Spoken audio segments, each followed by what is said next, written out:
Hello everyone and welcome to Galaxy 89 Cars. Now as you can see behind me, just here, Lexus Guildford have given me the keys to literally a brand new, and I mean brand new, it's only got 19 miles on the clock, Lexus LC500 V8. So around a year ago, Lexus Guildford gave me the keys to a 3.5 litre V6 version of one of these. I made two main bits of content with it. The first was a static in-depth tour. The second was kind of like an in-depth daily driving video. You can find both of those on my channel and I'll make sure I link them in the description of this video. So because I've made so much content with the LC model line before, you may be asking me, why have you got the keys to this? Why have you got this for the day? So granted, the cars are pretty much the same. I mean, they have the same dimensions, they weigh pretty much the same, they have the same options list, but there's one very big difference between this and the hybrid. To see this difference, we first need to head briefly into the driver's side to unlatch the bonnet. After locating the small catch on the underside of the bonnet and proceeding to lift it up, we are greeted by a naturally aspirated 5 litre V8. This power plant produces 470 brake horsepower, 135 brake horsepower more than the hybrid, and 540 Nm of torque, which results in a 0 to 62 mph or 100 km/h time of 4.7 seconds. This ranges from 0.1 to 0.2 seconds faster than the hybrid, depending on which review you read, and a limited top speed of 155 mph. The surprisingly LFA-ish naturally aspirated V8 is linked to a 10-stage automatic transmission, with the rear wheels capable of dynamic rear steering. These are also driven through a Torsen limited slip differential to facilitate more playful driving. So even though the 0 to 62 mph time is only improved by a very little bit, the sound and the emotion of the car is transformed.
I hope that gave you a good idea of the nature of this car and how it's changed, and it's sort of separate from every other Lexus that exists, because even the GSF, that has pretty much the same engine as this, but the sound that this car makes is pretty amazing actually, and it's definitely not what I think most people would class as a typical Lexus. It's got huge appeal in pretty much every single way, at least I consider. Now, unfortunately, because there's literally only 99 miles on the clock at the moment, I can't push the car because it's still in its run-in phase. But, that was like up to maybe 50% revs. Now, the red line is at 7,250. I probably went to 3,500 something. I didn't put my foot down crazy hard, but you just got to wait until the valves in the exhaust open up, and then you can really hear how the car properly sounds. But even when you're just kind of sort of moving around, you can appreciate the intensity of the engine with the proper V8 burble that comes out of it. That was all in Sport Plus mode. I'm back in Eco, which I've been doing the vast majority of driving in. I've put like just under 100 miles on the car in just Eco, just to kind of get a feel for it. And that was the real time. I did a little bit of, not necessarily like really hard accelerating, but just enough to get the valves opened up a bit, and it sounds incredible. As I've said in my in-depth videos, this is one of the closest production cars to its concept that's pretty much on the market. The way that the front slopes down, and they had to engineer a whole new suspension system and work out how they were going to get that all to work with the front that dips so much. So it's like they made the function work for the form, which I think it's worked out fantastically in terms of the exterior aesthetic, because it's incredibly dynamic. Of course, you have the characteristic spindle grille, which is central, which has divided opinion. I personally really like it. But then there are the really nice LED lights on either side as well. And because this is a Sport Plus model, when we go along the car, we see the carbon fiber roof. And if we open the doors, there are carbon fiber sills as well. And as you go around to the rear, you have the really aggressive dynamic reverse brake light indicator complexes. Apparently they're modelled on some jet fighters, and that kind of shows you the level of drama that Lexus were going for in designing this car. And I'm really glad that they decided to put the V8 in it, because essentially it suits the car way more than the 3.5 litre hybrid, in my opinion. Because I remember when I was driving that car, with every other hybrid model in Lexus line, you can pretty much put it in a mode that makes it completely silent. And with a car that has such external drama and in its aesthetic design, you really need to have something that also, sounds the part. And the V8 is the perfect thing. I mean, it's almost LFA-ish in the way it sounds, because it's, naturally aspirated engine.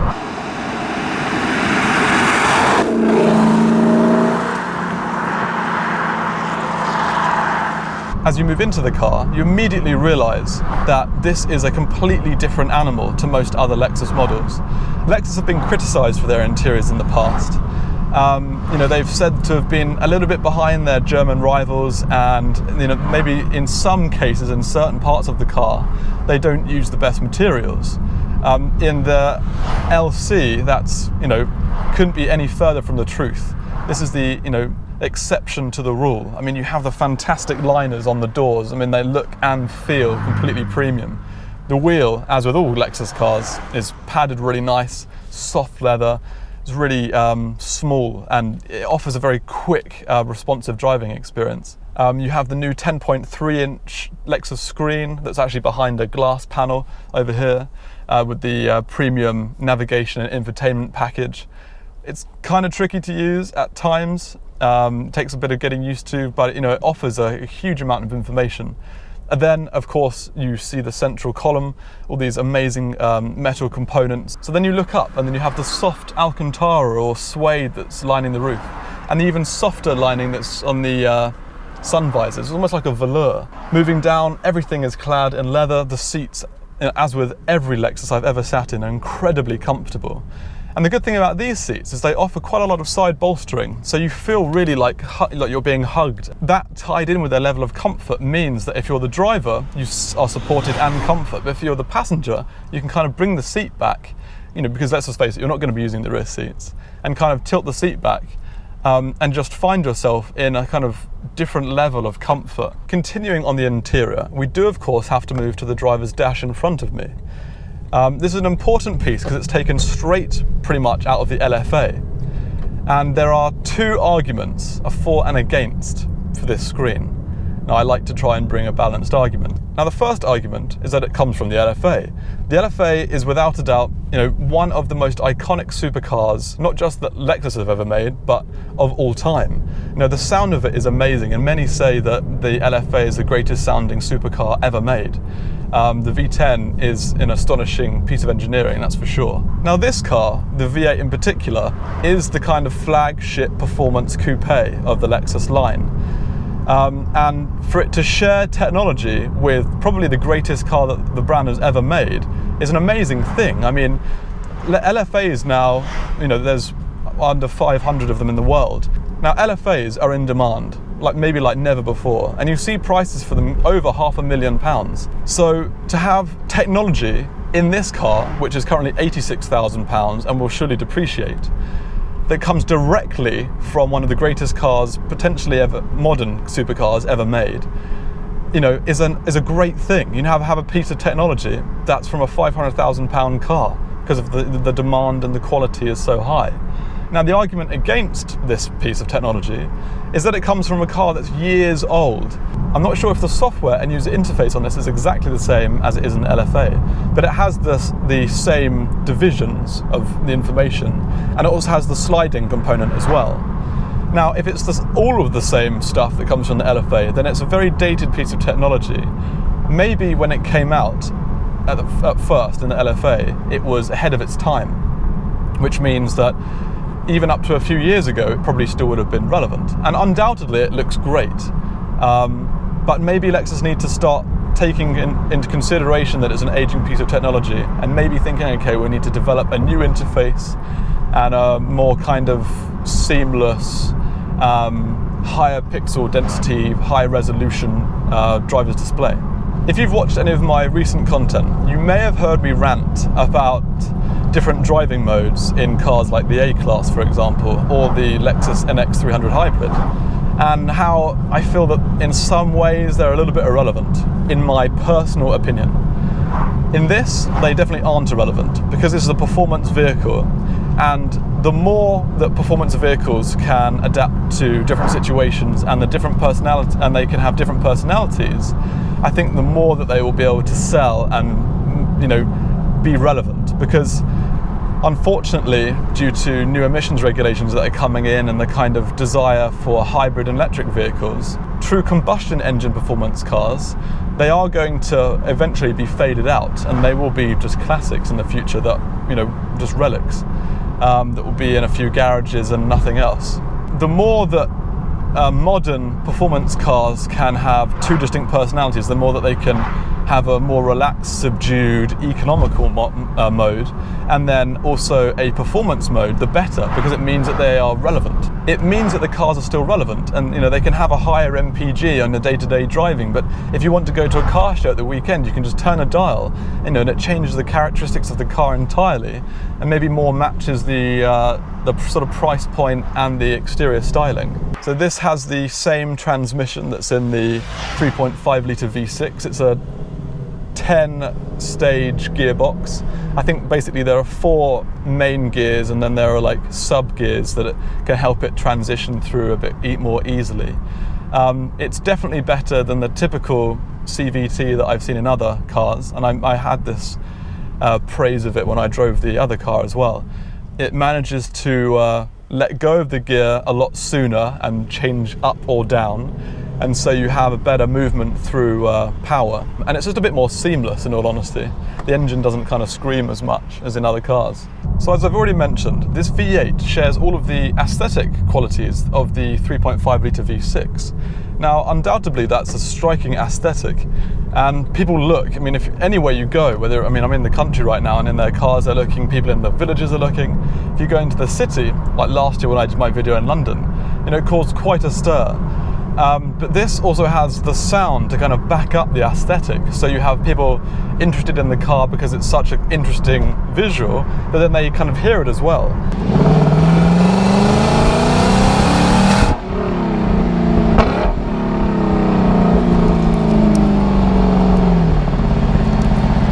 And it can work the other way. It can, you know, you can just be driving along, and the burble or the sound of the naturally aspirated V8 can grab people's attention. They naturally look round.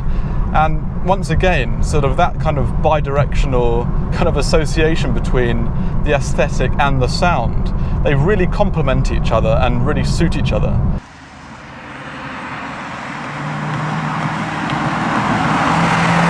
And in all honesty, because of that reason, I think this is the better model by far. And you know what? If I had the money, I would buy this very car. Unfortunately, I don't, because it's £86,000, but if I did, I certainly would. Yes, of course, there are some shortcomings. I mean, the doors are very long, so even if you drive in and park in a normal parking space, it's kind of hard to get out. You have to sort of contort your body round to sort of get out. And that's unfortunately going to lead to a lot of issues with the side of the doors, you know, scraping it with your shoes, etc. The gearbox still gets a little bit stifled and confused, especially when you put it in park. It doesn't just stop, it sort of lurches like that. This is when the car is stationary. You put the car in park and it makes this sort of small lurching movement, which is a bit sort of unsettling. So as this video is really focused on the powertrain, I have to say that my conclusion, at least, is that the powertrain only adds positives to the car. It suits the aesthetic better. You get an amazing sound. And when you're driving it, it's just every time you put your foot on the throttle, you're reminded that you're in a special car. Now, one final thing before I sign off is that I've heard Lexus are going to bring out an F-Sport model of this. Now, as I mentioned earlier in the video, this has 471 brake horsepower. Now, an F-Sport model is presumably going to have over 500 brake horsepower, and it's going to be from this V8, an uprated version of this V8. Imagine that, an over 500 brake horsepower version of this. Now, I've also seen some spy pictures, which you should definitely check out if you haven't already. And they're changing the body, and they're going to make the body a bit wider, and maybe they're even going to change the wing. So it's going to be more like a more modern, slightly detuned version of an LFA, which is going to be a very interesting prospect. Now that I'm stuck in traffic, it's probably a pretty good time to sign off. I hope you've enjoyed this kind of shorter video, this sort of mini comparison between this and the 3.5 litre hybrid V6. Please leave a like if you have, please subscribe for the latest content, and until next time, thanks for watching.